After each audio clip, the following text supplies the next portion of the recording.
Good morning, it's 4:50 a.m. I just took such a deep bite of red apple that it pushed my lower lip all the way down to where the lip joins up with the chin.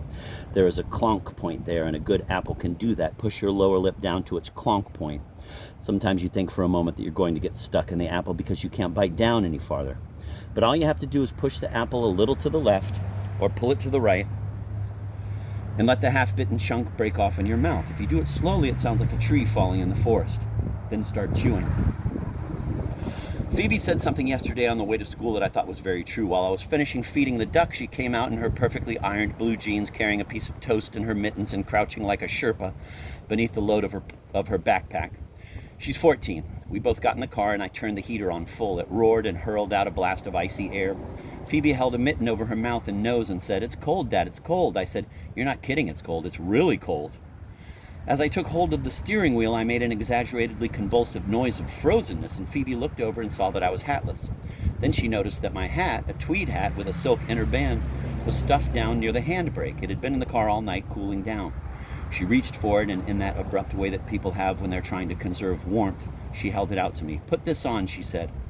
The thick tweed looked tempting, but I knew better, and I said, "If I put this on, I'm going to freeze." She took the hat back from me and held it over the heater vents for a few seconds. "Try it now," she said. The heater, as it turned out, had not warmed the hat to any perceptible degree. The silk inner band was a ring of ice, and my head recoiled at the chill. I said, "Yow, yes, that's going to be better."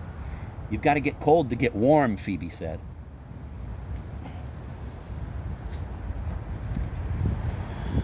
Now that is the truth. That is so true about so many things. You learn at first with sheets and blankets that the initial touch of the smooth sheets will send you shivering. But their warming works fast, and you must experience the discomfort to find the later contentment. It's true with money and love, too. You've got to save to have something to spend. Think of how hard it is to ask out a person you like. In my case, Claire asked me to go on a date to the cash machine, so I didn't actually have to ask her. Still, her lips were cold, but her tongue was warm.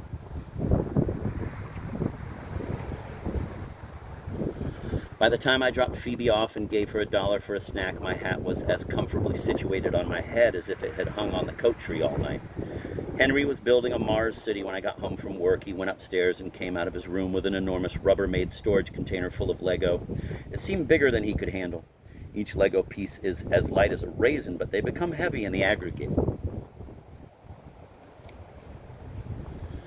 "Do you need some help with that?" I asked him. "No, thanks. I think I can do it," said Henry. "That's certainly a lot of Lego," I said.